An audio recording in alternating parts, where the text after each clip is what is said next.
Kozhikode DMO കസേരയ്ക്കുള്ള പോരിൽ വീണ്ടും twist വരുന്നു.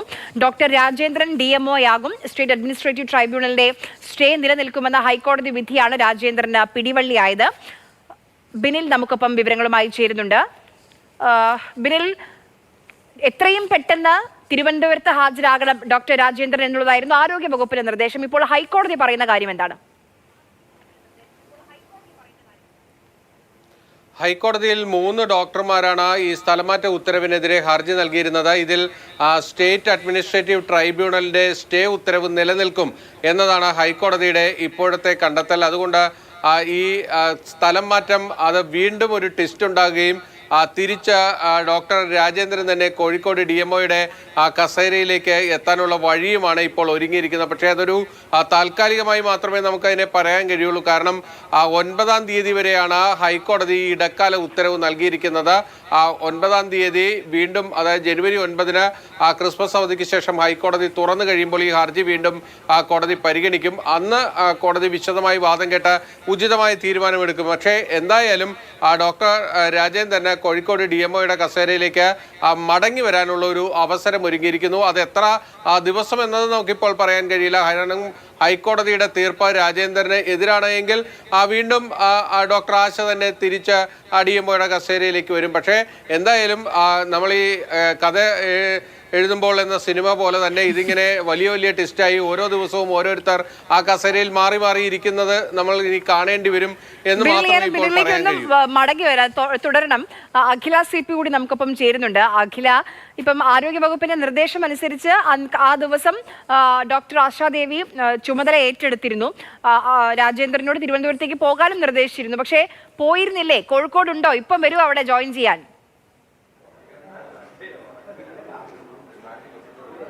ആര്യ, അതായത് നമ്മൾ ബന്ധപ്പെട്ടതനുസരിച്ച് അദ്ദേഹം വീണ്ടും ഇവിടെ ജോയിൻ ചെയ്യാൻ സാധ്യതയുണ്ട്, അല്ലെങ്കിൽ ജോയിൻ ചെയ്യാൻ എത്തുമെന്നാണ് നിലവിലെ വിവരം. ഈ ഉത്തരവ് വന്നതിനെ തുടർന്ന് ഡോക്ടർ ആശാദേവി കുറച്ച് നിമിഷം മുൻപ് ഓഫീസിൽ നിന്ന് പോയിരുന്നു. അതുകൊണ്ട് തന്നെ രാജേന്ദ്രൻ വരും എന്നാണ് നമ്മൾ ഉറപ്പിക്കുന്നത്. അതായത് കഴിഞ്ഞ മാസം 9-ന് ഇറങ്ങിയ ഉത്തരവായിരുന്നു. അതായത് ഇത്തരത്തിൽ 7 പേർക്ക് ട്രാൻസ്ഫർ ഉത്തരവ് വന്നു.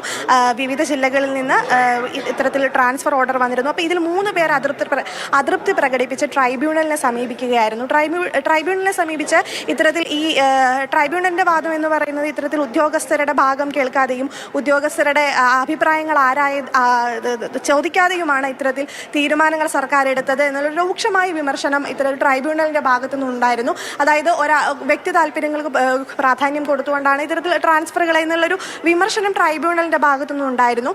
ആ ഉത്തരവ്, ആ ട്രൈബ്യൂണലിന്റെ വിമർശനം അനുസരിച്ചിട്ട് സ്റ്റേ കൊടുത്തിരുന്നു. ആ സ്റ്റേ ആണ് കഴിഞ്ഞ ദിവസം സർക്കാർ റദ്ദാക്കിയത്. അതായത് ഇത്തരത്തിൽ 9-ന് ഇറക്കിയ ഉത്തരവ് പ്രകാരം തന്നെ അതാത് ട്രാൻസ്ഫർ കിട്ടിയ ജില്ലകളിൽ ഉദ്യോഗസ്ഥരെത്തണമെന്ന് കർശനമായി തന്നെ സർക്കാർ പറഞ്ഞിരുന്നു. ആ ഉത്തരവിനെതിരെയാണ് ഇപ്പോൾ ഡോക്ടർ രാജേന്ദ്രൻ ഹൈക്കോടതിയെ സമീപിച്ച് സ്റ്റേ വാങ്ങിയിരിക്കുന്നത്. അപ്പോൾ അതായത് 9 വരെ ആശാദേവി അവിടെ നിന്ന് മടങ്ങിയോ അഖില?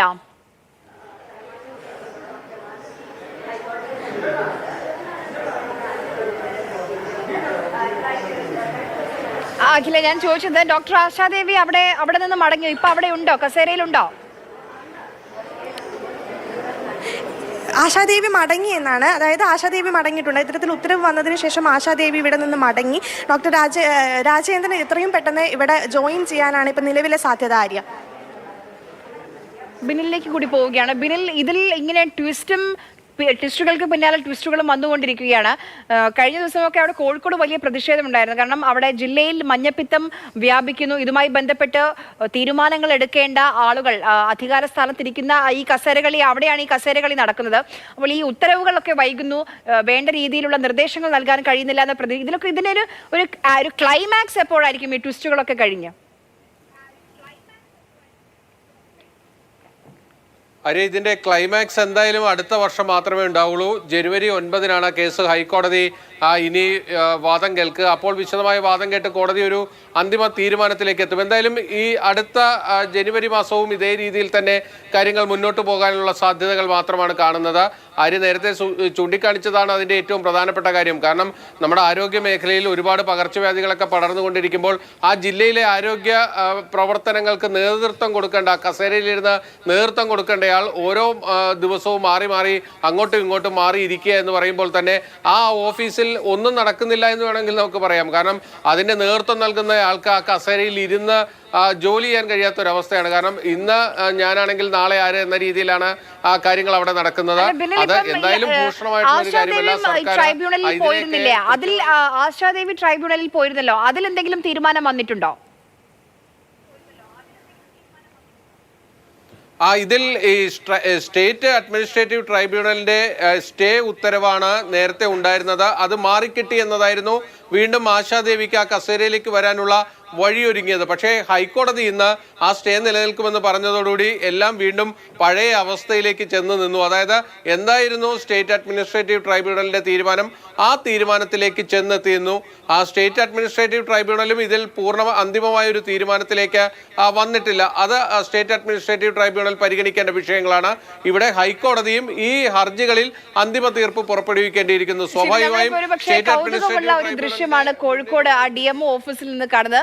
ബാക്കിയുള്ള ഉദ്യോഗസ്ഥരുടെയൊക്കെ പേര് വിവരങ്ങൾ, പേരെന്താണ്, പദവി എന്താണ് എന്നുള്ളത് നമുക്ക് ബോർഡ് ആ ദൃശ്യങ്ങൾ കാണാൻ കഴിയുന്നുണ്ട്. പക്ഷേ കോഴിക്കോട് ജില്ലാ മെഡിക്കൽ ഓഫീസർ ആരാണ് എന്നുള്ളത് ആ ബോർഡ് ഓരോ ദിവസവും അഴിച്ചു മാറ്റേണ്ട ഗതികേടിലാണ് അവിടെയുള്ള ജീവനക്കാർ. എന്തായാലും ഇവിടെ ഇപ്പോൾ DMO ഓഫീസിലെ DMO ആരാണെന്ന് ആ ബോർഡ് എന്തായാലും കാലിയാണ്, അത് ഊരിയെടുത്തിട്ടുണ്ട്.